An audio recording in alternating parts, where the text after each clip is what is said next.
Hello friends, मैं अभिषेक आपका स्वागत करता हूं अपने यूट्यूब चैनल में। आज की इस वीडियो में हम मैथ्स के आर.एस. अग्रवाल क्लास 8 के चैप्टर नंबर 16 पैरेललोग्राम के एक्सरसाइज को करेंगे। इससे पिछली वीडियोस में मैंने पैरेललोग्राम से रिलेटेड थ्योरी और इसके एग्जांपल्स को समझाया था। आइए अपनी इस वीडियो को स्टार्ट करते हैं और इस एक्सरसाइज के सभी क्वेश्चंस को सॉल्व करते हैं। तो देखिए, फर्स्ट क्वेश्चन कहता है ABCD is a parallelogram in which angle A equals 110 degree, find the measure of each of the angles, angle B, C and D। इसमें मैं आपको कंसेप्चुअल बेसिस पे बताऊंगा। इसकी थ्योरी जो होगी वो आप खुद से लिख सकते हैं। तो देखिए, सबसे पहले क्वेश्चन का सोल्यूशन बनेगा कुछ इस तरीके से। ABCD इज अ पैरेललोग्राम, तो सबसे पहला हमारा काम रहेगा एक पैरेललोग्राम को बना लेना। सबसे पहले हम एक रफ फिगर ड्रॉ करेंगे। देखिए, सपोज कर लीजिए कि ये ABCD एक तरह से पैरेललोग्राम है। कहता है in which angle A is 110 degree, तो हमने मान लिया ये एंगल हमारा 110 डिग्री और बाकी सभी एंगल्स हमें निकालने हैं। तो देखिए, हम जानते हैं इन पैरेललोग्राम, अगर मैं इसकी थ्योरी के हिसाब से बात करूँ तो इन पैरेललोग्राम, देखिए हम पैरेललोग्राम को शॉर्ट में इस तरीके से लिख सकते हैं। ये पैरेलल का सिंबल होता है कुछ इस तरीके का, इसलिए हम इसे पैरेललोग्राम लिख देते हैं। इन पैरेललोग्राम ABCD, हमने यहाँ लिखा इन parallelogram ABCD angle A equals 110 degree and angle A बराबर एंगल C बराबर 110 डिग्री। ऐसा किस लिए है ये हमें यहाँ पर लिखना पड़ेगा, because opposite angles of a parallelogram are equal. तो हम यहाँ लिख देते हैं opposite angles of a parallelogram are equal. तो इस तरीके से हमें दो एंगल पता चल गए। एक एंगल A अगर 110 है तो एंगल C भी हमारा 110 डिग्री ही होगा। अब देखिए, angle A and angle B are supplementary. Supplementary मैंने इसे पिछली वीडियोस में आपको बताया था कि ऐसे दो एंगल्स के पेयर का सम 180 डिग्री होता है, तो ये सप्लीमेंट्री कहलाते हैं। Therefore angle A plus angle B equals 180 degree, क्योंकि एंगल A और एंगल B जो है एडजेसेंट एंगल है। एडजेसेंट एंगल्स पैरेललोग्राम में सप्लीमेंट्री फॉर्म करते हैं, तो ये 180 डिग्री हो जाएगा। तो यहाँ से अगर हम एंगल B की वैल्यू निकालें तो देखिए एंगल B कितना हो जाएगा, 180 डिग्री माइनस का 110 डिग्री, यानी कि एंगल B की वैल्यू आएगी यहाँ से 70 डिग्री। तो इस तरीके से हम इसके एंगल B को हमने फाइंड आउट कर लिया 70 डिग्री। उसी तरीके से अगर एंगल B 70 है तो हम जानते हैं अपोजिट एंगल्स हमेशा इक्वल होते हैं, इसलिए ये एंगल भी हमारा 70 डिग्री ही होगा। तो इस तरीके से हमने इस पहले क्वेश्चन को सॉल्व कर लिया। तो आइए अब हम अगले क्वेश्चन की तरफ चलते हैं। Question number 2, the two adjacent angles of a parallelogram are equal, what is the measure of each of these angle. देखिए, यहाँ एडजेसेंट एंगल्स की बात करी गई है। तो सेकंड क्वेश्चन किस तरीके से करेंगे, किसी गिवन पैरेललोग्राम में एडजेसेंट एंगल्स इक्वल है, यानी कि ये वाला एंगल और ये वाला एंगल इक्वल है। तो लेट करते हैं, अगेन थ्योरी लिखेंगे। In parallelogram ABCD, in parallelogram ABCD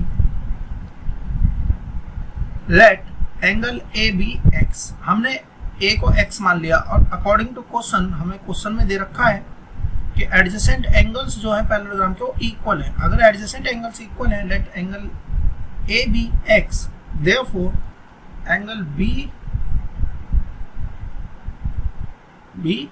x। क्यों? क्योंकि क्वेश्चन में पहले से इक्वल दे रखे हैं। Equal angle A and angle B equal given, क्योंकि ये क्या है, हमें गिवन है यहाँ पे। तो देखिए, हम जानते हैं कि एडजेसेंट एंगल्स का सम हमेशा 180 डिग्री होता है। तो x plus x equals 180 degree, यहाँ से x की वैल्यू आएगी 90 डिग्री, यानी कि ये एक्चुअल में जिस पैरेललोग्राम की बात कर रहा है वो पैरेललोग्राम रेक्टेंगल भी हो सकता है और वो पैरेललोग्राम स्क्वायर भी हो सकता है, क्योंकि दोनों ही केस में 90 डिग्री के एंगल्स बनेंगे। तो इस तरीके से हमारा सेकंड क्वेश्चन बहुत ही आसानी से हमने सॉल्व कर लिया। अब आइए अब हम थर्ड क्वेश्चन को देखते हैं। The two adjacent angles of a parallelogram are in the ratio 4:5. Find the measure of each of its angle. Third question है, two adjacent angles of a parallelogram are in the ratio 4:5। इसका मतलब है third question में हमें कुछ इस तरीके से बोला गया है।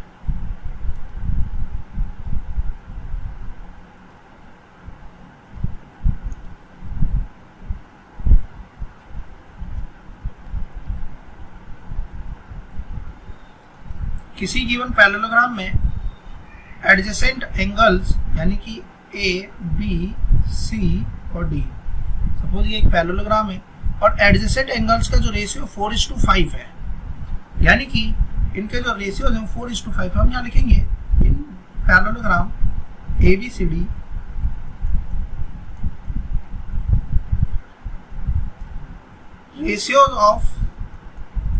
ratios of adjacent angles be 4:5, therefore sorry यहाँ पे लिखेंगे let us assume, हम यहाँ पे assume कर लेते हैं, let us assume angle AB 4x and angle BB 5x, क्योंकि रेशियोज में तो हमने पहले वाले एंगल को 4x मान लिया और इसके एडजेसेंट एंगल को 5x मान लिया, and we know that 4x plus 5x equals 180 degree, क्योंकि यहाँ पर हम लिख देंगे कि angle A and angle B are adjacent angles, अगर ये एडजेसेंट एंगल्स है and we know that adjacent angles का जो सम है वो 180 के बराबर आता है। 9x इक्वल 180 डिग्री, यहाँ से x की वैल्यू निकालेंगे तो ये आएगी हमारी 20 डिग्री। अगर x हमारा 20 डिग्री हो जाएगा तो यहाँ से हमें एंगल A की वैल्यू जो मिलेगी वो कितनी बन जाएगी 4x, क्योंकि हमने 4x सपोज किया था यानी कि 80 डिग्री, और एंगल B बनेगा हमारा 100 डिग्री। हमें बाकी सारे एंगल्स हमसे पूछे गए थे, क्वेश्चन में ये बोला गया था कि find the measure of each of its angle. Angle AB, angle A बराबर एंगल C बराबर 80 डिग्री, हम यहाँ लिख देंगे opposite angles are equal, opposite angles equal होते हैं। इसी तरीके से एंगल B बराबर एंगल D, जो कि आएगा हमारा 100 डिग्री। ऐसा क्यों है ये हम यहाँ पर सेम इसी तरीके से लिख देंगे। इस तरीके से इस क्वेश्चन को हम सॉल्व कर लेंगे। आइए फोर्थ क्वेश्चन देखते हैं। The two adjacent angles of a parallelogram are 3x minus 4 and 3x plus 16, यानी कि सेम इसी तरीके से क्वेश्चन है। तो देखिए हम इसे कैसे सॉल्व करेंगे, मैं इसे रफ कर देता हूँ। दो एंगल्स हमें दे रखे हैं 3x minus 4 और 3x plus का 16, और ये भी एडजेसेंट एंगल है। अगर ये बच्चों एडजेसेंट एंगल होते हैं तो इनका सम भी 180 के बराबर ही आएगा। तो इसे किस तरीके से करेंगे, ठीक है, हम यहाँ लिखेंगे in parallelogram ABCD let angle AB 3x minus 4 degree, क्योंकि डिग्री में दे रखा है, और एंगल BB 3x प्लस का 16 डिग्री।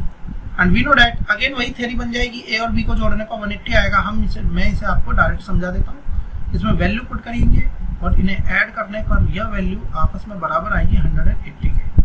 6x minus 12 equals 180। यहाँ से अगर हम 6x माइनस 12 इस तरफ जाएगा तो ये बन जाएगा, सॉरी ये प्लस का 12 है, इधर जाएगा तो ये माइनस हो जाएगा, यहाँ बनेगा 168। यहाँ से अगर हम x की वैल्यू निकालें तो देखिए 6 2 टाइम में और 8 टाइम में, यानी कि x की वैल्यू आएगी 28। अगर बच्चों x की वैल्यू 28 है, लेकिन हमसे तो पूछा गया है find the measures of each of its angle, x की वैल्यू भी निकालनी है, इसके अलावा बाकी सभी एंगल्स भी हमें निकालने हैं। तो देखिए जब हमें बाकी सभी एंगल्स निकालने होंगे तो हम इसे किस तरीके से सॉल्व करेंगे, a की वैल्यू कितनी बनेगी, देयरफॉर हम यहाँ लिख लेते हैं, देयरफॉर एंगल a बराबर 3x माइनस का 4 बराबर एंगल C। ऐसा इसलिए है क्योंकि ये अपोजिट एंगल्स हैं। तो यह वैल्यू पुट करेंगे 3 × 28 माइनस का 4। सॉल्व कर रहे होंगे तो देखिए ये 60 और 84 बनेगा, 84 माइनस का 4 दैट इज 80 डिग्री, यानी कि A और C बराबर 80 डिग्री आ गया। अगर ये 80 है तो एंगल B की वैल्यू अपने आप ही 100 डिग्री के बराबर आएगी। आप इसमें वैल्यू पुट करके भी सॉल्व कर सकते हैं। अच्छा फिफ्थ क्वेश्चन देखते हैं। The sum of the two opposite angles of a parallelogram is 130. Find the measure of each of its angle. बहुत ही आसान क्वेश्चन। सेम इसी तरह का क्वेश्चन है, एक पैरेललोग्राम गिवन है और जिसमें कहा गया है कि अपोजिट एंगल्स का जो सम है उसे जोड़ने पर 130 डिग्री आता है। और हम बहुत ही आसानी से हम जानते हैं इसमें कि किसी भी पैरेललोग्राम के अपोजिट एंगल्स इक्वल होते हैं। देयरफॉर यहाँ से अगर हम बात करें, वी नो दैट, ऊपर की थ्योरी हम पूरी सेम लिखेंगे। In given parallelogram ABCD we know that angle A बराबर एंगल C, इसे लिख लेते हैं। We know opposite angles of a parallelogram are equal. Opposite angles of parallelogram are equal. Equal होते हैं, therefore angle A बराबर angle C. Therefore अब यहाँ लिख लेते हैं let angle A be X. Therefore angle A plus angle C बराबर 130 degree. यहाँ से 2x बराबर 130 आएगा और x की वैल्यू अगर हम यहाँ से निकालें तो x हो जाएगा हमारा 65 डिग्री। अगर ये हमारा 65 है तो ये वाला एंगल भी हमारा 65 ही हो जाएगा। अगर फिफ्थ क्वेश्चन में ये एंगल हमारा 65 और ये वाला भी 65 है तो हम इसे 180 में से माइनस करके आसानी से निकाल सकते हैं, जो कि हमारा बनेगा 115 डिग्री। एंगल भी 115 तो एंगल डी भी हमारा 115 ही हो जाएगा, क्योंकि अपोजिट एंगल्स आर इक्वल। अब देखिए क्वेश्चन नंबर 6 पे आते हैं। The two sides of a parallelogram are in the ratio 5:3. Its perimeter is 64. अब देखिए रेशियो दे रखा साइड का 5:3। अब इस क्वेश्चन को हम थोड़ा सा सॉल्व करते हैं। क्वेश्चन नंबर 6, देखिए कोई गिवन पैरेललोग्राम है जिसके साइड्स का रेशियो, ऑब्वियसली बात है बड़ी साइड जो होगी वो ज्यादा बड़ी मान लेते हैं इसे, तो ये 5x ले लेंगे और इसे 3x। हमें लिखेंगे in a given parallelogram ABCD, let us suppose the length of ABB, AB की length of ABB 5x, क्योंकि रेशियो दे रखा है तो हमने सपोज कर लिया, and BCB 3x।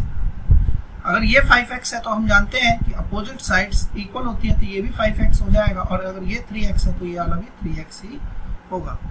Therefore 5x plus 3x plus 5x plus 3x, अगर हम सभी लेंथ की, सभी साइड्स की लेंथ को जोड़ दें तो ये हमारे पेरीमीटर के बराबर आएगा, तो जो कि हमारा 64। 10 plus 16, 16x equal 64, और यहाँ से x की वैल्यू आएगी हमारे लिए 4। तो अगर x की वैल्यू 4 आएगी तो अब हम यहाँ पे लेंथ निकालनी थी, तो AB जो कि 5x है तो 5 × 4 20 यूनिट। देखिए अगर ये सेंटीमीटर में है तो यहाँ भी हम सेंटीमीटर लिखेंगे, और अगर ये 3x है तो ये हो जाएगा हमारा 12 सेंटीमीटर। इस तरीके से इसे हम आसानी से सॉल्व कर लेंगे। 7th question, the perimeter of a parallelogram is 140 centimetre. If one of its sides is longer than the other by 10 centimeter, find the length of each of its sides. हमें यहाँ से लेंथ पूछी है, perimeter दे रखा 140। ठीक है, question को सबसे पहले डायग्राम बनाते हैं और इसे समझते हैं। इस गिवन पैरेललोग्राम का जो पेरीमीटर 140 दे रखा है, इसके बाद क्या कहा गया है, one of its side is longer than the other by 10 centimetre. एक साइड जो है वो बड़ी है, दूसरी से 10 ज्यादा है। यानी कि अगर मैंने छोटी साइड को x माना तो बड़ी साइड को x + 10 मान लेंगे। अगर हम छोटी साइड को x मानते हैं तो क्वेश्चन में यही कहा गया है कि one side is longer than, longer है तो इसका मतलब ज्यादा है, बड़ी है, दी अदर दूसरी से बाय 10 सेंटीमीटर। कितनी बड़ी है? 10। तो अगर छोटी वाली को हमने x माना तो बड़ी वाली को x + 10 मान लेंगे और इस पैरेललोग्राम को नाम दे देते हैं ABCD। So according to question, देखिए पूरी शुरू की थ्योरी हमें वैसे ही लिखनी है, आगे का क्या होगा वो मैं आपको बताता हूँ। सो अकॉर्डिंग टू क्वेश्चन के अकॉर्डिंग क्या बनेगा, x + 10 + x। हम जानते हैं गिवन पैरेललोग्राम के अपोजिट साइड इक्वल है, तो ये x + 10 है तो ये भी x + 10, और अगर ये वाला x है तो इस साइड को भी हम x ही मानेंगे प्लस x। अब इन सभी को जोड़ दिया जाए तो ये आता है हमारा 140 के बराबर। अब देखिए 1 2 3 4, 4 बार x जोड़ दिया और 2 बार 10 को जोड़ दिया, 140। यहाँ से 4x बराबर आएगा, ये 20 प्लस है, ट्रांसपोज करेंगे यहाँ 120, x की वैल्यू निकालेंगे यहाँ पे 30। लेकिन हमारा आंसर जो है वो 30 नहीं बनेगा, हमसे क्या पूछा गया वो हम देखते हैं। Find the length of each of it's sides. अब देखिए हमें लेंथ निकालनी थी, तो यहाँ से BC निकल के आया हमारे लिए x बराबर 30 यूनिट है सेंटीमीटर। BC हमारा 30 है, दूसरी साइड 10 ज़्यादा थी, तो AB हमारा कितना हो जाएगा 40 सेंटीमीटर, और अपोजिट साइड्स इक्वल होती हैं, तो इसलिए हम यहाँ पे लिख देते हैं DC और यहाँ पर लिख देते हैं AD। इस तरीके से इस क्वेश्चन को हम सॉल्व कर लेंगे। 8th question, adjacent figure ABCD is a rectangle. अब देखिए गिवन है ये ABCD एक रेक्टेंगल है। If BM and DN are perpendicular from B and D on AC। देखिए BM और DN जो है वो परपेंडिकुलर बनाई गई है AC के ऊपर B से और D से।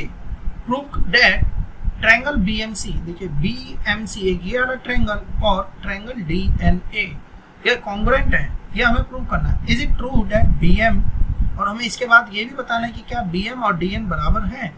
तो देखिए इसमें थ्योरी हिंट दे रखी है, इसी हिंट के अकॉर्डिंग हम यहीं पे सॉल्व करते हैं। ट्रायंगल BMC, एक ट्रायंगल लिया हमने BMC। अगर मैं इस ट्रायंगल BMC को बनाता हूँ तो देखिए कुछ इससे ऐसे बनेगा। ये 90 डिग्री है, ये M है, ये C है, और यहाँ पर हमने B लिख दिया। और अगर इस ट्रायंगल की बात करें तो देखिए ये कुछ ऐसे है, A, N और D। अगर गिवन फिगर ये रेक्टेंगल है तो हम इतना जानते हैं कि AD बराबर हो जाएगा BC के, क्योंकि अपोजिट साइड्स इक्वल होती है रेक्टेंगल में। इसके बाद देखिए अगर हम इसकी बात करें, AD और BC ये पैरेलल लाइंस है, क्योंकि गिवन फिगर रेक्टेंगल है तो पैरेललोग्राम भी होगा, और ये एक तरह से ट्रांसवर्सल है। अगर ये गिवन ट्रांसवर्सल हो जाएगी तो ये वाला एंगल और ये वाला एंगल आपस में इक्वल हो जाएगा। इसके लिए हमें कौन सी दो लाइन पैरेलल बतानी पड़ेगी, AD और BC।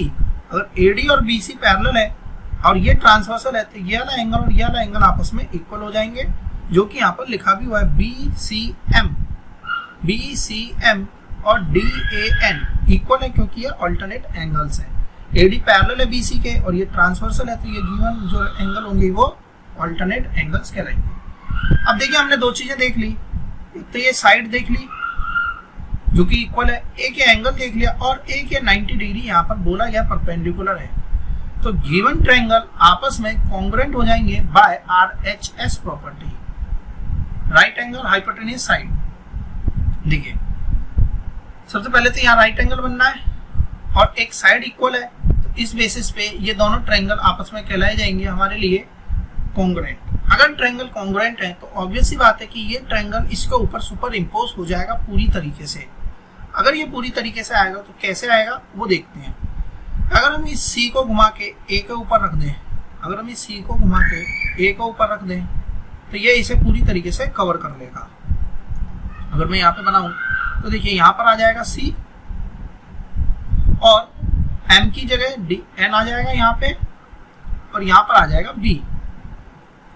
तो होगा क्या, यहाँ पर B आएगा, यहाँ पर M आएगा और यहाँ पर C आएगा। पूरी तरीके से इसे ढक लेगा। अगर ये पूरी तरीके से इसे ढक लेता है तो इसका मतलब है कि जो BM होगी लेंथ, जो BM की लेंथ होगी वही तो हमारी DN की लेंथ है। इसका मतलब ये पूरा दोनों आपस में इक्वल हो जाएंगे। इसी चीज को हम कहते हैं CPCT, congruent parts of corresponding parts of congruent triangles are equal. अगर दो ट्रायंगल आपस में कॉन्ग्रुएंट है तो उसके सभी पार्ट्स यानी कि हर एक साइड जिसके ऊपर वो सुपर इम्पोज हो रहा है वो भी आपस में इक्वल होंगे। तो इसीलिए हम कह देंगे कि is it true that BM बराबर DN, yes it is true bye CPCT। ये CPCT क्यों बताया हमने, क्योंकि हमने यहाँ पर प्रूव कर दिया BMC और DNA आपस में कॉन्ग्रुएंट है। कॉन्ग्रुएंट क्यों है, अगर हम बात करें तो एंगल साइड से भी बोल सकते हैं और RHS से भी हम कह सकते हैं, जो इसकी कॉन्ग्रुएंस प्रॉपर्टी होती है।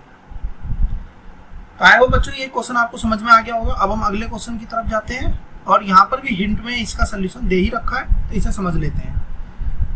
Adjacent figure ABCD is a parallelogram. देखिए ABCD एक पैरेललोग्राम है एंड द लाइन सेगमेंट यानी कि AE एक लाइन सेगमेंट है और CF line segment bisect the angle A। इसका मतलब AE ने A को और CF ने C को बांट दिया है आधे आधे में। सो कीजिए AE पैरेलल है CF के। देखिए ए ई पैरेलल है सी एफ के, इसे प्रूव करने के लिए मुझे अंदर वाली जो फिगर है यानी कि ए एफ सी ई को पैरेललोग्राम प्रूव करना पड़ेगा।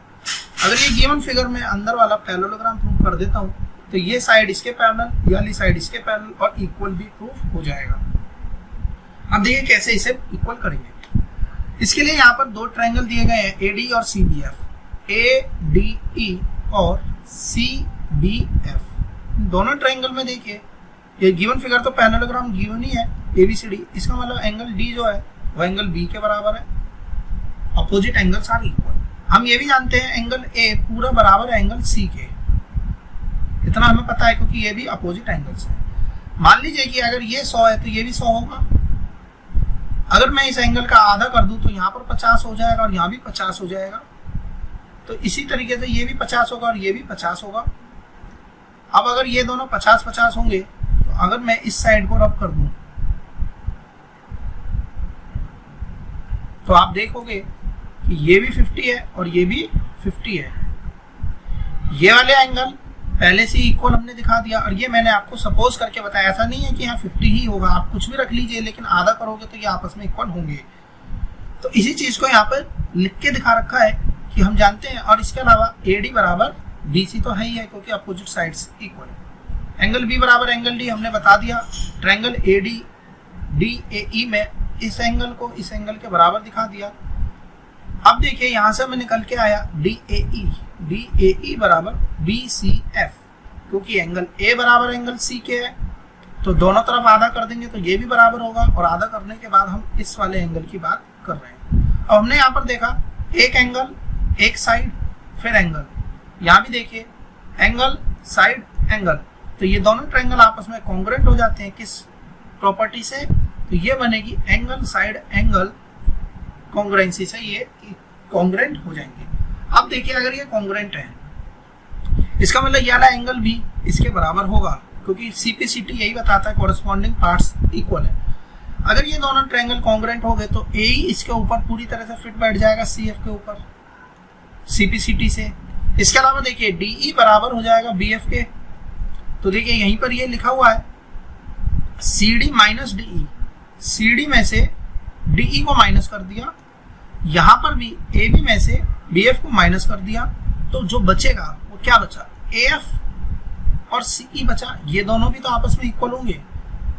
अगर ए बी मान लेते हैं कि ये 10 है और सी डी मान लेते हैं ये 10 है, अब अंदर वाली साइड ये बराबर है। डी मान लेते हैं कि कुछ भी हो, मान लेते हैं 4 है, तो अगर ये 4 है तो ये भी 4 होगी, तो बची कितनी? इसको हम 6 बोलेंगे तो ये वाली भी 6 होगी। तो देखिए इक्वल आ जाएगा, यानी कि ए एफ इक्वल हो गया सी ई सी के। अब देखिए अगर ए एफ ई सी के इक्वल है और ये दोनों लाइनें पैरेलल भी हैं तो गिवन फिगर अपने आप में पैरेलल होती है। ये मैंने आपको पिछली क्लासेस में बताया था कि अगर किसी गिवन फिगर की कोई साइड पैरेलल भी हो और इक्वल भी हो तो वह जो क्वाड्रिलेटरल फॉर्म करेगी वह आपस में क्या बनाएगी? पैरेललोग्राम ही फॉर्म करेगा। तो गिवन फिगर ये पैरेललोग्राम बोली जाएगी। अगर ये पैरेललोग्राम है तो इससे ये पता चला कि ए एफ पैरेलल है ई सी के, क्योंकि ये तो पैरेललोग्राम था एबीसीडी, लेकिन ए ई भी पैरेलल हो जाएगा एफ सी के, क्योंकि गिवन फिगर अब हमने प्रूव कर दिया कि ये क्या है? पैरेललोग्राम बन रही है। तो यहाँ पर हमने सीधे सीधे थ्योरी के बेसिस पे करेंगे। यहाँ पे जो मैंने एजम्पशन बताई कि ये 10 है ये 10 है, तो आपको 10 बिल्कुल नहीं लिखना है, आपको डायरेक्टली बताना है जिस तरीके से यहाँ सोल्यूशन में दे रखा है। आप थोड़ा बहुत लैंग्वेज चेंज कर सकते हैं लेकिन आप ऐसे एज्यूम नहीं कर सकते, ये सिर्फ समझाने के लिए बताया है। आई होप बच्चों आपको ये क्वेश्चन समझ में आया होगा।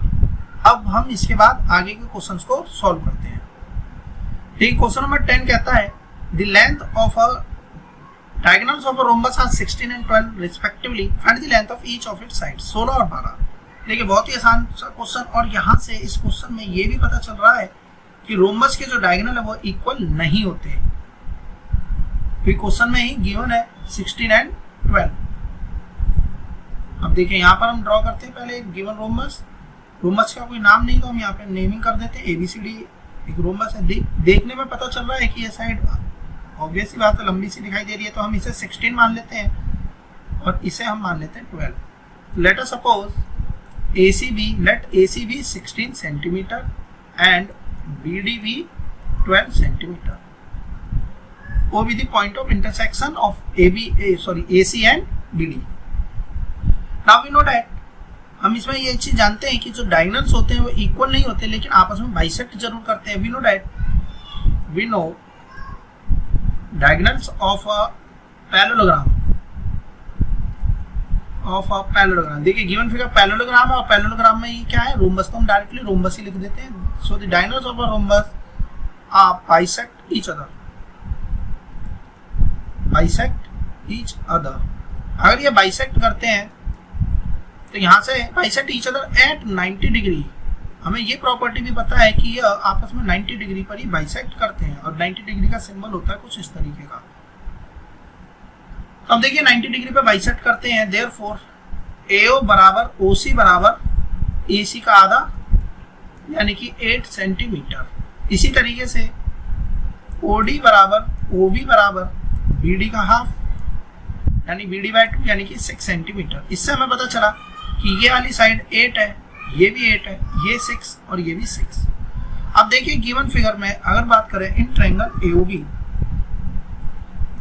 एक राइट एंगल ट्रायंगल बनना है AOB जिसमें ये साइड 8 है, ये 6 है. और मैंने इससे पिछली वीडियोस में आपको पाइथागोरस ट्रिपलेट से इस क्वेश्चन को सॉल्व करना बताया था. तो हम जानते हैं कि यहाँ पर जो AB है वो हाइपोटेनियस है, तो AB का स्क्वायर बराबर होगा AO square plus BO square के. वैल्यू पुट करेंगे AO यानी 64 और यहाँ पर बनेगा 6 का स्क्वायर 36, 100 आएगा. और दोनों ही तरफ स्क्वायर रूट लेने पर हमें मिलेगा AB बराबर √100 जो कि आएगा हमारा 10 सेंटीमीटर. अगर इसकी AB साइड 10 है तो ऑब्वियस ही बात है कि ये पैरेललोग्राम है जिसमें कि यह स्पेशल पैरेललोग्राम में रोम्बस है और रोम्बस की सभी साइड इक्वल होती है यानी कि ईच साइड सा 10 सेंटीमीटर. तो यहाँ से हमारे पास में आंसर आएगा 10 सेंटीमीटर. अब देखिए 11th question. In the given figure ABCD is a square. देखिए गिवन है ABCD एक स्क्वायर है. Find the measure of angle CAD. हमें CAD निकालना है. अब देखिए इस क्वेश्चन को हम बहुत ही आसानी से सॉल्व कर लेंगे. ये गिवन फिगर है, मैं सिर्फ इसका हाफ पार्ट ले लेता हूँ. A, C और D. ये 90 डिग्री है. अगर ये स्क्वायर है तो AD बराबर DC है. अगर AD बराबर DC है तो देखिए ये गिवन फिगर जो है ये आइसोसेलेस ट्रायंगल भी बन रहा है. ये राइट एंगल ट्रायंगल तो है ही, इसके अलावा आइसोसेलेस भी है. अगर गिवन ट्रायंगल आइसोसेलेस है तो हम जानते हैं कि आइसोसेलेस ट्रायंगल में अपोजिट साइड्स के अपोजिट एंगल्स भी इक्वल होते हैं. तो देखिए अगर ये दोनों साइड इक्वल है तो इनके अपोजिट एंगल्स भी इक्वल ही होंगे. इसीलिए यहाँ पर पहले से ही बोला गया है कि एंगल ACD और DAC बराबर x डिग्री. इन्होंने x मान लिया. ऐसा x इसलिए है क्योंकि ये आइसोसेलेस ट्रायंगल्स हैं, तो इसलिए दोनों ही x बनेंगे. और हम जानते हैं कि ट्रायंगल के एंगल्स का सम 180 होता है. ये गिवन पहले से ही है कि 90 है क्योंकि ये स्क्वायर है. तो बचा क्या, यानी कि दोनों x को जोड़ दिया जाए तो ये भी 90 के बराबर ही आएगा क्योंकि ये गिवन 90 है, माइनस में चला जाएगा तो यहाँ से 2x बराबर 90 आएगा और x की वैल्यू यहाँ से 45 डिग्री आएगी. हमसे यहाँ से पूछा था एंगल CAD, तो CAD हमारा कितना बनेगा 45 डिग्री. तो इसे हम वर्बली भी सॉल्व कर सकते हैं, लेकिन इसे लैंग्वेज की तरह से आपको लिख के ही सॉल्व करना पड़ेगा. आइए अब हम क्वेश्चन नंबर 12 की बात करते हैं. The sides of a rectangle are in the ratio 5:4. अब देखिए ये हमने अभी पेरीमीटर वाला एक क्वेश्चन करा था. अगर ये 5:4 है तो ये 5x हो जाएगा और इसे हम 4x लिख देंगे. अगर ये 5x है तो ये साइड भी 5x होगी और अगर ये 4 है तो ये भी 4x हो जाएगी. पेरीमीटर 90 है. पेरीमीटर का फॉर्मूला भी बन जाता है यहाँ पे 2l + b. ऐसा इसलिए क्योंकि 2 बार हमने लेंथ को जोड़ना है और 2 ही बार हमें ब्रेथ को जोड़ना है. तो हमने 2 को कॉमन कर लिया. इसी तरीके से ये सिर्फ रेक्टेंगल के केस में फॉर्मूला है और ये बराबर आएगा 90 के. अब देखिए 2 यहाँ पर जाएगा, डिवाइड हो जाएगा क्योंकि यहाँ मल्टीप्लाई में ट्रांसपोज करेंगे, यहाँ पर जाएगा तो 45. तो l + b बराबर 45 डिग्री. सॉरी यहाँ पर जो ये 90 है ये सेंटीमीटर में, तो यहाँ पर हम डिग्री नहीं लगाएंगे. अब देखिए l कितना हमारा 5x और ब्रेथ कितनी है हमारी 4x बराबर 45. यहाँ से x की वैल्यू निकालेंगे तो यहाँ से आएगी 5 सेंटीमीटर, यानी कि x की वैल्यू आएगी 5. अगर x की वैल्यू 5 है तो हमने जो लेंथ थी वो आएगी हमारी 25 सेंटीमीटर और अगर हम ब्रेथ की बात करें तो ये आएगी हमारी 20 सेंटीमीटर. इस तरीके से हम इन क्वेश्चंस को सॉल्व कर लेंगे. अब देखिए name each of the following parallelogram. यहाँ पे पहले से आंसर लिख दिए गए हैं क्योंकि मैंने ये सीधे बुक से ही फोटो ली है. Name each of the following parallelogram. अब देखिए इसे कैसे पहचानेंगे। डायगोनल्स आर इक्वल, देखिए डायगोनल्स इक्वल होते हैं किस किस केस में? डायगोनल्स इक्वल होते हैं हमारे रेक्टेंगल में और स्क्वायर में। And the adjacent sides are unequal. तो हम जानते हैं कि रेक्टेंगल और स्क्वायर में कितना सा फर्क है। देखिए डायगोनल्स इक्वल दोनों में ही है, स्क्वायर में भी डायगोनल्स इक्वल होते हैं और रेक्टेंगल में भी, लेकिन एडजेसेंट साइड्स जो है वो इक्वल होती है सिर्फ स्क्वायर में। किसमें इक्वल नहीं होती? रेक्टेंगल में। तो इसलिए इसका आंसर बनेगा रेक्टेंगल और अगले वाले का आंसर आएगा स्क्वायर। अगले पे आते हैं। Diagonals are unequal. अभी मैंने आपको पिछले ऊपर क्वेश्चन में बताया कि डायगोनल्स इक्वल नहीं होते लेकिन एडजेसेंट साइड्स इक्वल होती है। ऐसी कौन सी फिगर होती है? रोम्बस। देखिए यहाँ बताया था मैंने कि डायगोनल्स इक्वल नहीं है, देखिए क्वेश्चन में भी गिवन है, जबकि साइड सारी की सारी ही 10 आई है, इसलिए इसका आंसर बनेगा rhombus. All the sides are equal and one angle is 60 degree. अब देखिए इसे समझते हैं। फोर्थ वाला कहता है all the sides are equal. Side सभी केसेस में इक्वल होती हैं, ऐसा सिर्फ एक स्क्वायर में होता है और ऐसा सिर्फ एक रोम्बस में रहता है। अब देखिए अगर हम बात करें इसकी रोम्बस की, स्क्वायर की, स्क्वायर में तो सभी एंगल्स 90 डिग्री है, ये भी 90 है, ये भी 90, ये भी 90 और यहाँ पर भी 90 ही बनेगा। ऑल साइड्स आर इक्वल, ये रोम्बस के केस में होता है। One angle is 60 degree. अगर मैं इसे जोड़ देता हूँ, देखिए ये तो 90 डिग्री फॉर्म करेगा ही, क्योंकि हमने पढ़ लिया था कि डायगोनल्स बाइसेक्ट करते हैं 90 डिग्री पर। अगर ये 90 डिग्री है तो बचे हुए एंगल्स आपस में कितने डिग्री बनाएंगे? तो बचे हुए एंगल्स जो होंगे वो आपस में 90 डिग्री ही फॉर्म करेंगे। तो इसलिए यहाँ से एक एंगल जो है 60 डिग्री होने के चांसेस पूरे पूरे बनते हैं रोम्बस के केस में। तो अगर ये 60 है तो ये 30 बन जाएगा, क्योंकि ये हम देख रहे हैं कि ये तीनों को जोड़ने पर 90 डिग्री आना चाहिए, दोनों को जोड़ने पर 90 है, 90 तो पहले से ही है, तो ये केस हमारा रोम्बस का बनेगा। All the sides are equal, सभी में इक्वल है। वन एंगल इन 90 डिग्री, ऐसा पॉसिबल है सिर्फ स्क्वायर में। देखिए रेक्टेंगल में 90 होता है लेकिन सारी साइड से इक्वल नहीं होती, इसलिए यहाँ पर आंसर बनेगा हमारा स्क्वायर। अब 14th पे आते, सॉरी इसका एक क्वेश्चन और रह गया। All the angles are equal. देखिए एंगल्स इक्वल होते हैं स्क्वायर में भी और रेक्टेंगल में भी, लेकिन हमने पढ़ लिया है कि एडजेसेंट साइड्स अनइक्वल होती है सिर्फ रेक्टेंगल में, इसलिए इस केस में हमारा आंसर जो बनेगा वो रेक्टेंगल बनेगा। अब देखिए ट्रू एंड फॉल्स की बात करते हैं। पैरेललोग्राम्स के डायगोनल इक्वल होते हैं, ऐसा जरूरी नहीं है, क्योंकि देखिए ये भी पैरेललोग्राम है, रोम्बस इज आल्सो पैरेललोग्राम। तो क्या इसमें डायगोनल्स इक्वल है?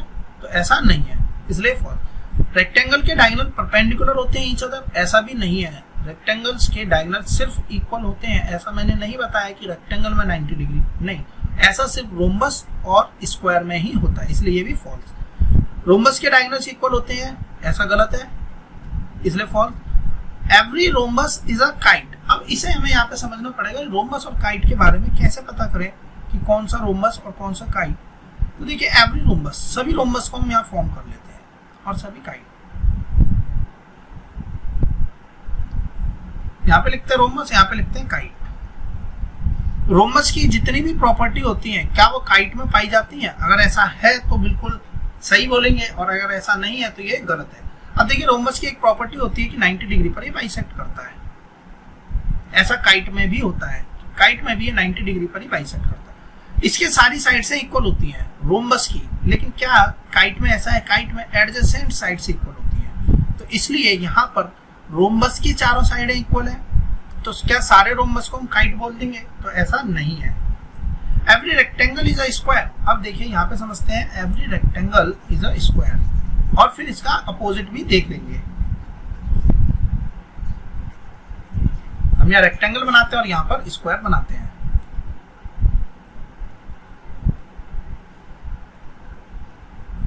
और यहाँ पर हमने स्क्वायर बनाया। अब इसकी सभी प्रॉपर्टी की बात करते हैं। 90 डिग्री और इसमें भी 90 डिग्री, साइड्स इक्वल,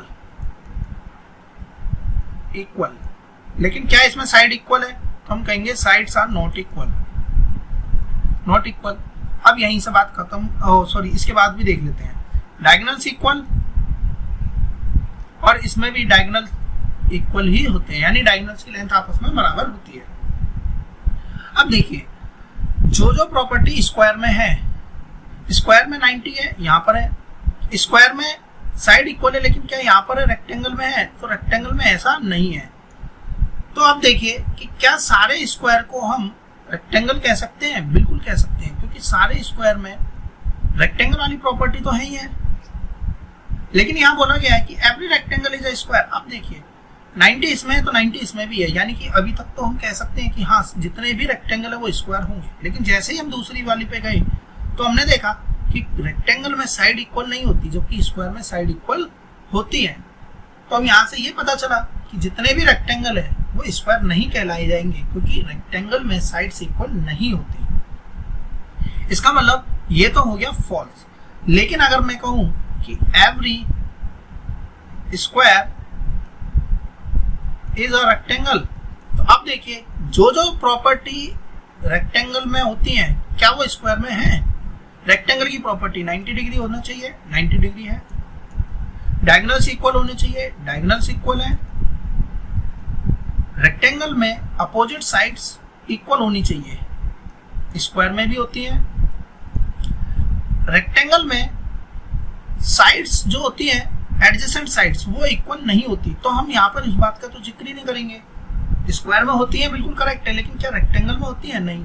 तो every square is a rectangle, तो हम ये बात को करेक्ट बोलेंगे, क्योंकि जितनी भी प्रॉपर्टी रेक्टेंगल में है वो सारी की सारी स्क्वायर में पाई जाती हैं। इसका मतलब अगर मैं इसे सम अप करूं तो हम कह सकते हैं कि ये रेक्टेंगल है और रेक्टेंगल के अंदर जाता है स्क्वायर।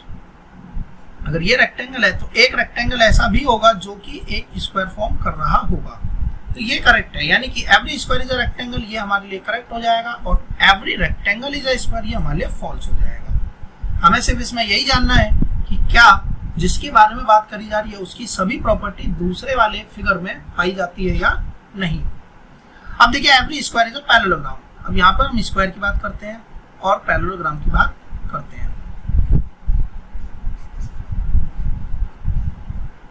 हम यहाँ पे स्क्वायर बना लेते हैं और यहाँ पे एक पैरेललोग्राम फॉर्म कर लेते हैं। गिवन फिगर तो स्क्वायर दे ही रखा है, हम यहाँ पर इसमें एक पैरेललोग्राम बना लेते हैं, सिंपल सा। अब देखिए हमें क्या ढूंढना है, दोनों की प्रॉपर्टीज को मैच कराना है। हम यहाँ लिखते हैं एवरी स्क्वायर, तो हम यहाँ पे स्क्वायर लिखते हैं और यहाँ पर पैरेललोग्राम लिखते हैं। पैरेललोग्राम में अपोजिट साइड्स इक्वल होती हैं, अपोजिट साइड्स इक्वल होती है। क्या ऐसा स्क्वायर में है? बिल्कुल ऐसा स्क्वायर में है। पैरेललोग्राम के अपोजिट एंगल्स बराबर होते हैं, अपोजिट एंगल्स इक्वल होते हैं। ऐसा स्क्वायर में पाया जाता है? बिल्कुल पाया जाता है। इसके अलावा देखिए स्क्वायर के अंदर और क्या प्रॉपर्टी होती है सॉरी, हमें पैरेललोग्राम की और प्रॉपर्टीज देखनी थी। एडजेसेंट साइड्स की बात हम पैरेललोग्राम में नहीं करते कि एडजेसेंट साइड्स इक्वल होती है या नहीं। हम इसमें पैरेललोग्राम में सिर्फ इतनी बात करते हैं।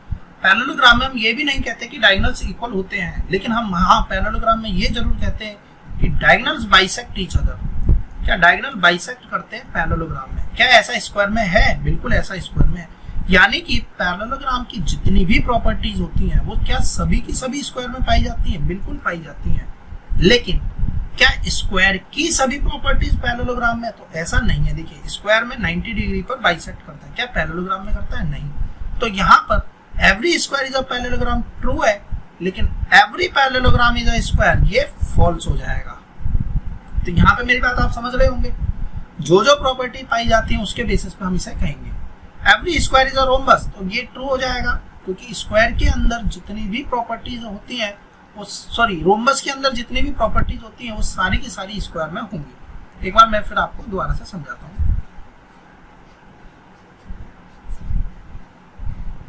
इसे ध्यान से समझ लीजिए, क्योंकि यहाँ पर कंफ्यूजन बढ़ जाती है। देखिए हम एक काम करते हैं, इसे पीछे से बनाते हैं, यानी कि रोम्बस को पहले लिखते हैं, स्क्वायर को बाद में। हमने यहाँ पर रोम्बस लिखा और यहाँ पर हमने स्क्वायर बनाया। देखिए रोम्बस कहता है every square is a rhombus. सबसे पहले स्क्वायर की, यहाँ पे रोम्बस की बात करें, अपोजिट साइड्स इक्वल। क्या ऐसा स्क्वायर में है? बिल्कुल ऐसा स्क्वायर में होता है। अगर सारी प्रॉपर्टीज रोम्बस की जितनी भी प्रॉपर्टीज हैं वो सारी की सारी स्क्वायर में पाई जाए तो ऐसा ट्रू है। अब देखते हैं रोम्बस की पहले सभी प्रॉपर्टीज को लिख लेते हैं। Opposite sides equal, equal, all sides equal, opposite angles equal, diagonals bisect 90 degree, देखिए इक्वल नहीं लिखा मैंने लेकिन बाइसेक्ट 90 डिग्री, डायगोनल बाइसेक्ट करते 90 डिग्री पर, ऐसा रोम्बस की प्रॉपर्टी है। अगर ये सारी प्रॉपर्टी स्क्वायर में है तो ये ट्रू है, अदरवाइज ये फॉल्स है। इसके अलावा कोई प्रॉपर्टी जो बच रही हो तो देखिए अपोजिट एंगल्स की बात कर ली, अपोजिट साइड और ऑल साइड्स की, और डायगोनल बाइसेक्ट करते हैं 90 डिग्री पर। अब देखिए ये हो गया हमारे लिए रोम्बस, ये है हमारे लिए स्क्वायर। क्या अपोजिट साइड इक्वल रोम्बस में स्क्वायर में होती है? बिल्कुल है। ऑल साइड्स इक्वल है रोम्बस में, स्क्वायर में भी होती है। अपोजिट एंगल्स इक्वल होते हैं, इक्वल होते हैं, इसमें भी इक्वल होते हैं। लेकिन मैंने यहाँ पर बात नहीं करी 90 डिग्री की कि ये जो एंगल है ये 90 होता है कि नहीं, लेकिन क्योंकि रोम्बस में अपोजिट एंगल्स इक्वल है तो यहाँ पर हमने प्रूव कर दिया। डायगोनल बाइसेक्ट करते हैं 90 डिग्री पर, तो डायगोनल स्क्वायर में भी 90 डिग्री पर बाइसेक्ट करते हैं। तो जितनी भी प्रॉपर्टीज रोम्बस के अंदर थी, क्या वो सारी की सारी स्क्वायर में है? तो बिल्कुल है। लेकिन अब हम उल्टी बात करते हैं, स्क्वायर की बात करें तो स्क्वायर के एंगल्स 90 डिग्री होते हैं। क्या रोम्बस में ऐसा पॉसिबल है 90 डिग्री? तो रोम्बस में ऐसा पॉसिबल नहीं है। इसका मतलब स्क्वायर की जितनी भी प्रॉपर्टीज है क्या वो सभी रोम्बस में है? तो ये नहीं है। Means every square is a rhombus, it is true. तो यस इट इज ट्रू, लेकिन every rhombus is a square ये फॉल्स हो जाएगा, क्योंकि जितने भी रोम्बस होते हैं क्या वो सारे के सारे स्क्वायर होंगे? ऐसा नहीं, क्योंकि 90 डिग्री वाले को हम इस कैटेगरी में नहीं रखेंगे। तो इस तरीके से हम इसे बता देंगे। अब every rectangle is a parallelogram, again आप इसकी प्रॉपर्टीज को उल्टा बनाइए। देखिए पैरेललोग्राम की पहले यहाँ पे सारी प्रॉपर्टीज को लिख लीजिए, फिर यहाँ रेक्टेंगल में मैच कराइए कि क्या पैरेललोग्राम की सारी प्रॉपर्टी रेक्टेंगल में है। अगर ऐसा है तो हम कहेंगे ये ट्रू है, अदरवाइज फॉल्स है। जैसे कि मैं लास्ट वाले को बताता हूं, every rhombus is a parallelogram. Every rhombus is a parallelogram. अब हम इसकी प्रॉपर्टीज के बेसिस पे इसे सॉल्व कर लेते हैं और एक बार देख लेते हैं। मान लेते हैं इसे हम पैरेललोग्राम बना लेते हैं, और ये तो गिवन फिगर रोम्बस है ही है। देखिए पीछे से बात करेंगे तो पहले पैरेललोग्राम बनाते हैं, क्योंकि इस तरीके से समझने में हमारे लिए आसानी रहेगी। यहां पर हमने पैरेललोग्राम बनाया और यहां पे हमने रोम्बस बना दिया। अब देखिए पैरेललोग्राम की सभी प्रॉपर्टीज लिख दीजिए। Opposite angles equal, equal, opposite sides equal, diagonal bisect होते हैं। इक्वल की बात नहीं, सिर्फ बाइसेक्ट, तो डायगोनल बाइसेक्ट होते हैं। इसके अलावा इसकी और प्रॉपर्टीज जो थी, ये हमने अपोजिट साइड्स की बात कर ली, अपोजिट एंगल्स की बात कर ली, डायगोनल की बाइसेक्ट की बात कर ली। अब अगर ये सारी प्रॉपर्टी इस गिवन फिगर में पाई जाती हैं तो ये ट्रू है, otherwise false. Opposite angle equal है, क्या ऐसा रोम्बस में है? बिल्कुल है। अपोजिट साइड्स इक्वल है, तो रोम्बस में तो सभी साइड होते हैं, लेकिन हम अपोजिट की बात करें तो अपोजिट तो बराबर है। डायगोनल बाइसेक्ट करते हैं, दोनों में डायगोनल बाइसेक्ट करते हैं, यानी कि पैरेललोग्राम की जितनी भी प्रॉपर्टीज थी वो सारी की सारी रोम्बस में पाई जाती हैं, इसलिए यह ट्रू है। लेकिन अगर उसका अपोजिट कर दिया जाता तो यहाँ पर हम रोम्बस बना लेते और यहाँ हम पैरेललोग्राम। अब देखिए रोम्बस की property, opposite angles equal, opposite sides equal, sorry यहाँ पे लिख देते हैं ऑल साइड्स इक्वल, क्योंकि इसकी प्रॉपर्टीज है ऑल साइड्स इक्वल। अब इसी से बात कर लेते हैं। अगर ये सारी प्रॉपर्टीज इस गिवन फिगर में है तो ये भी true, otherwise false. Opposite angles equal, parallelogram में अपोजिट एंगल इक्वल होते हैं, लेकिन क्या पैरेललोग्राम में ऑल साइड्स इक्वल है? तो ऐसा नहीं है। इसका मतलब गिवन रोम्बस की जितनी भी प्रॉपर्टीज थी वो पैरेललोग्राम में है, तो ऐसा नहीं है। तो ऐसा नहीं है तो ये वाली चीज फॉल्स हो जाएगी, जबकि ये वाली चीज ट्रू हो जाएगी। तो इस चीज का आप ध्यान रखेंगे कि किस तरीके से हमें इसे सॉल्व कर लेना है। अब आइए इसके बाद के एक्सरसाइज के क्वेश्चंस भी यहीं पे हम सॉल्व कर लेते हैं। The two diagonals are not necessarily equal in a, देखिए रेक्टेंगल में डायगोनल्स इक्वल होते हैं, ऑब्वियस बात है। स्क्वायर में भी होते हैं। आइसोसेलेस ट्रेपीजियम को हम समझ लेते हैं कि एक ट्रेपीजियम हमने पढ़ा था, आइसोसेलेस कुछ इस तरीके का ट्रेपीजियम होता है, जिसमें कि एक जो पेयर होता है वो सिर्फ पैरेलल होता है, एक पेयर जो है वो सिर्फ पैरेलल होता है, जबकि इसका अपोजिट पेयर की जो साइड्स होती है वो इक्वल होती है, जबकि इसके डायगोनल्स भी इक्वल ही होते हैं। इसे जो प्रूव करना होता है इसे हम प्रूव कर सकते हैं ट्रायंगल के बेसिस पे, ट्रायंगल कॉन्ग्रुएंट करके हम इसे प्रूव कर सकते हैं, जो कि हमारे 9th क्लास में पूछा जाता है। फिलहाल में हमें बस इतना ही समझना है कि डायगोनल्स किस केस में इक्वल नहीं होते, रोम्बस के केस में। डायगोनल की लेंथ 16 एंड 12, अभी इससे पहले हमने क्वेश्चन सॉल्व किया था, जिसमें कि इसे 8 बोल दिया था और इसे 6। रोम्बस की साइड्स जो थी, इसे 8 बोला था और इसे हमने 6, तो जो कि 10 आया था। इससे पहले ही हमने ऊपर इस क्वेश्चन को सॉल्व कर लिया। इस टाइप का क्वेश्चन भी हमने सॉल्व कर लिया है। अगले पे आते हैं, the diagonals do not necessarily intersect at right angle. देखिए राइट एंगल पे किस किस के डायगोनल मिलते हैं। अभी हमने बात करी थी काइट की, मिलते हैं रोम्बस में भी 90 डिग्री, रेक्टेंगल में भी 90 degree. Do not intersect at right angle, rectangle में भी मिल सकते हैं क्योंकि यह स्क्वायर का केस है, लेकिन किस में नहीं मिलेंगे, पैरेललोग्राम में नहीं मिलेंगे। फिफ्थ क्वेश्चन हमने सेम इस टाइप का क्वेश्चन एक सॉल्व कर लिया था। तो अब इसमें थोड़ा सा डिफरेंस दे रखा है कि डायगोनल मेजर 25 सेंटीमीटर, इसे समझ लेते हैं। देखिए फिफ्थ क्वेश्चन थोड़ा सा अलग है। गिवन फिगर एक रेक्टेंगल है। अगर ये रेक्टेंगल है तो देखिए ये 4x है, ये 3x है। Diagonals measure 25। अगर ये डायगोनल्स 25 है तो इसका मतलब ये पूरी की पूरी लेंथ 25 है। 90 डिग्री यहाँ पर एंगल बनेगा। हमें अब इसे क्वेश्चन को सॉल्व करना है। अब देखिए ABCD गिवन रेक्टेंगल है। हम जानते हैं कि एक ABC जो है 90 डिग्री पर बन रहा है, इसलिए ये राइट एंगल ट्रायंगल है। तो AC का स्क्वायर बराबर AB स्क्वायर प्लस BC का स्क्वायर। AC का स्क्वायर 25 का स्क्वायर बराबर 4x का स्क्वायर प्लस का 3x का स्क्वायर। अब हम इसे सॉल्व करें तो देखिए यहाँ पर 625 आएगा, यहाँ पर 16x स्क्वायर आएगा और यहाँ पर 9x स्क्वायर आएगा। 25x स्क्वायर हो जाएगा बराबर का 625, और इसे हम सॉल्व कर लेंगे तो यहाँ से 25 डिवाइड चला जाएगा, तो x स्क्वायर बराबर आएगा 25 और x की वैल्यू अंडर रूट कर देंगे तो यहाँ से आएगी 5। तो x की वैल्यू यहाँ से बनेगी कितनी, 5 सेंटीमीटर। सॉरी x की वैल्यू आएगी 5, तो हम x की वैल्यू के बेसिस पे इसे बता देंगे। अगर x 5 है तो ये 5 20, ये 5 है तो ये 15, 12, 20 और 15। हमने अभी फॉर्मूला पढ़ा था 2l प्लस बी, तो l प्लस बी कितना बनना था हमारा 35। 35 इंटू 2 70, तो इसका आंसर बनेगा फिफ्थ का 70। तो इस तरीके से हम इसे सॉल्व कर लेंगे। तो जो फिफ्थ का आंसर बनेगा वो आएगा हमारा 70 सेंटीमीटर। इस तरीके से हम इसे सॉल्व कर लेंगे। देखिए हम इसे डायरेक्टली भी सॉल्व कर सकते थे। कैसे, मैंने आपको पिछली वीडियो में बताया था पाइथागोरस ट्रिपलेट के बारे में, 3, 4 और 5। हम यहाँ देख रहे हैं कि यहाँ 3x है, यहाँ 4x है। x की वैल्यू हम यहाँ से सॉल्व करने पर यहाँ 25 गिवन है, तो इसे हम 5x बोल सकते थे। तो जब यहाँ पर 3x है, यहाँ 4x है, तो ये 5x बनेगा। यहाँ से हम x की वैल्यू 1 बोलेंगे तो यहाँ पे बनेगा हमारा 5। तो ये हम लॉजिकली सॉल्व कर सकते हैं। अब इसके बाद में सिक्स्थ क्वेश्चन देखते हैं, the bisector of the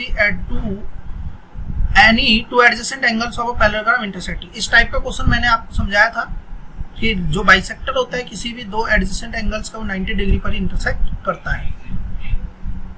if an angle of a parallelogram is 2/3 of it adjacent angles, the smallest angle of a parallelogram is. तो देखिए सेवंथ क्वेश्चन को हम थोड़ा सा समझते हैं। हम इसका पहले यहाँ पे डायग्राम बनाएंगे, फिर इसके बाद में इसे सॉल्व करेंगे। If an angle of a parallelogram is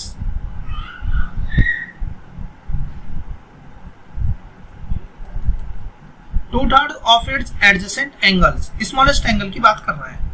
देखिए कहता है कि एक एंगल जो है हमने मान लिया कि x है, तो जो दूसरा एंगल है वो हमारा 2/3 of its adjacent angle, यानी कि दूसरे एंगल का 2/3 हो जाएगा। अब देखिए एक x है, दूसरा 2/3x। अब यहाँ से हमारे सॉल्व करने में डिफिकल्टी हो सकती है, क्यों? क्योंकि यहाँ पे x है, यहाँ पे 2/3x है, तो इसे प्लस करेंगे फिर एलसीएम लेंगे। इससे बेटर है कि हम पहले वाले एंगल को ही 3x सपोज कर लें।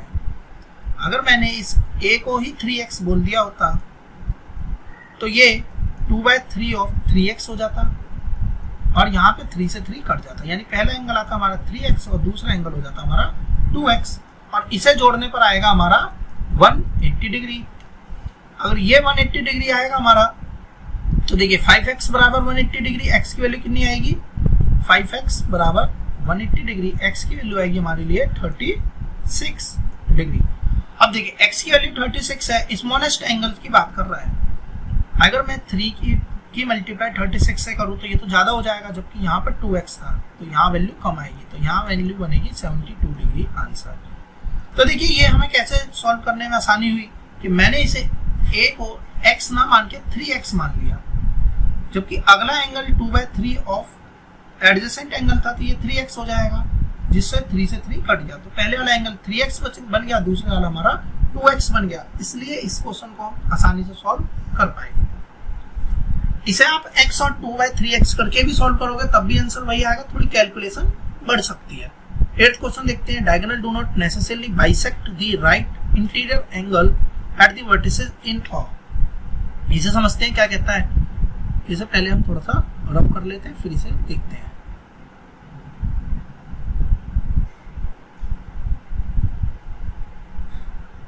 अब देखिए क्वेश्चन कहता है कि diagonal do not necessarily bisect the interior angles eight the vertices इन अ।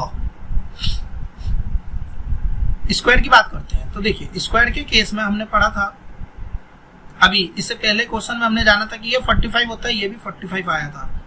तो देखिए यहाँ से ये 45 तो ऑब्वियस बात है ये भी 45 ही होगा। इसका मतलब यहाँ तो ये आधे आधे में बाइसेक्ट कर रहा है वर्टिसेस में। अब रोम्बस की बात करें, रोम्बस के केस में भी यही चीज होती है, क्योंकि ये साइड इसके इक्वल है तो ये वाला एंगल भी इसके इक्वल हो जाएगा, और ये एंगल अगर देखिए ये एंगल इसके इक्वल हो जाएगा क्योंकि रोम्बस में ये वाली साइड इसके बराबर है। अगर ये साइड इसके बराबर है तो ये वाला एंगल इसके बराबर, जबकि ये पैरेलल भी है तो जितना एंगल इसे बोलेंगे उतना ही ये भी हो जाएगा ऑल्टरनेट इंटीरियर एंगल से। तो अगर ये दोनों बराबर है तो मान लीजिए कि अगर ये 50-60 है तो ये भी 60 होगा, अगर ये 60 है तो ये भी 60, और ये 60 है तो ये भी 60 हो जाएगा। यानी कि यहाँ पर भी बाइसेक्ट कर रहे हैं। लेकिन रेक्टेंगल के केस में ऐसा कुछ भी नहीं होता है। रेक्टेंगल के केस में ये एंगल 90 है लेकिन आधे आधे में ये बढ़ जाए, ऐसा इसमें कोई भी पॉसिबिलिटी नहीं, क्योंकि ना तो ये साइड इसके बराबर है, जब ये वाली साइड इसके बराबर ही नहीं तो ये एंगल इसके बराबर नहीं, जो कि रोम्बस में हो जाता है। इसलिए इसका आंसर बनेगा रेक्टेंगल। अगला क्वेश्चन स्क्वायर है। देखिए AB और BC की लेंथ दे रखी है और हमसे पूछा है वैल्यू बताइए x की। तो देखिए स्क्वायर के केस में हम एक चीज जानते हैं कि जितनी भी साइड्स होती हैं वो इक्वल होती हैं, तो इन दोनों को ही हम आपस में बराबर रख देंगे और इसे सॉल्व कर लेंगे। 2x + 3 जो है वो 3x - 5 के बराबर हो जाएगा। एक तरफ x को ले जाते हैं और एक तरफ बाकी वैल्यूज को ले जाते हैं। देखिए प्लस है इधर जाएगा, सॉरी माइनस है इधर जाएगा प्लस, 2x प्लस का इधर आएगा माइनस, यानी कि x की वैल्यू आएगी हमारे लिए 8। तो इसका आंसर भी बन जाएगा हमारे लिए D। इसके बाद इस यूनिट का last question, one of the angle of a parallelogram is 24 degree less than twice the smallest angle than the largest angle of a parallelogram. देखिए इस कंसेप्ट को इसको हम लैंग्वेज से सॉल्व करते हैं और कैसे हम इसकी इक्वेशन बनाएंगे इसे हमें समझना है, क्योंकि आने वाली क्लासेस में इक्वेशन ही बनानी होगी हमें। देखिए सबसे पहले एक पैरेललोग्राम फॉर्म करते हैं। एक पैरेललोग्राम है, one of the parallelogram is 24 less than, यानी कि 24 कम है, ट्वाइस द स्मॉलेस्ट एंगल, यानी कि स्मॉलेस्ट एंगल को हमने ट्वाइस मान लिया, स्मॉलेस्ट एंगल को हमने x मान लिया और x का ट्वाइस 2x। यानी कि हमें जो एंगल पता चला वो क्या पता चला कि अगर ये स्मॉलेस्ट एंगल हमारा 2x है, अगर हमारा स्मॉलेस्ट एंगल x डिग्री है, हमने स्मॉलेस्ट एंगल को मान लिया x डिग्री। अब कहता है one angle of a parallelogram is 24 degree less then, यानी कि 24 कम है किससे, ट्वाइस दी, यानी कि दोगुने से। किसके दोगुने से, स्मॉलेस्ट एंगल के। स्मॉलेस्ट एंगल हमने x मान लिया। अब हमसे पूछा गया इसकी वैल्यू बताइए। देखिए अगर ये x है तो ऑब्वियस सी बात है ये भी x हो जाएगा क्योंकि पैरेललोग्राम है, तो इसका मतलब यही वाली एंगल की बात करी गई है, ये है हमारा 2x माइनस का 24। अब इन दोनों की वैल्यू को हम निकाल लेते हैं जो कि आपस में 180 डिग्री के बराबर आता है। 3x बराबर 180 प्लस का 24, यहाँ बनेगा 204, 3x और यहाँ से x की वैल्यू निकालेंगे तो x की वैल्यू यहाँ से बन के आएगी जो कि हमारी बनेगी 68 डिग्री। देखिए 180 प्लस का 24 यहाँ से बनेगा 68 डिग्री। हमसे लार्जेस्ट एंगल पूछा गया था, लार्जेस्ट। अब देखिए यहाँ पे वैल्यू पुट करके हम चेक कर लेते हैं कि लार्जेस्ट कौन सा बनेगा। तो देखिए इसमें वैल्यू डालते हैं 68, एक्स की वैल्यू आ गई मान लीजिए 68 डिग्री, यहाँ पे 68 डालते हैं तो 2 इंटू 68 माइनस का 24, 8 टू 16, देखिए यहाँ से बनेगा 120 और 16, 136 माइनस का 24, 112 डिग्री, यानी कि एंगल सी जो है ये इसका करेक्ट आंसर बन जाएगा। इस तरीके से हमने इस यूनिट को पूरी तरीके से कंप्लीट कर लिया है। स्टिल आपको इस चैप्टर में कोई डाउट होता है तो मुझे कमेंट बॉक्स में जरूर बताएं। तो दोस्तों आपको आज का यह टॉपिक कैसा लगा मुझे कमेंट करके जरूर बताएं, और आपको यदि मेरी यह वीडियो पसंद आई हो तो वीडियो को लाइक करें, शेयर करें और चैनल को सब्सक्राइब करें, और आने वाली वीडियोस की नोटिफिकेशन पाने के लिए बेल आइकन को प्रेस करें। Thanks for watching my videos. Have a nice day.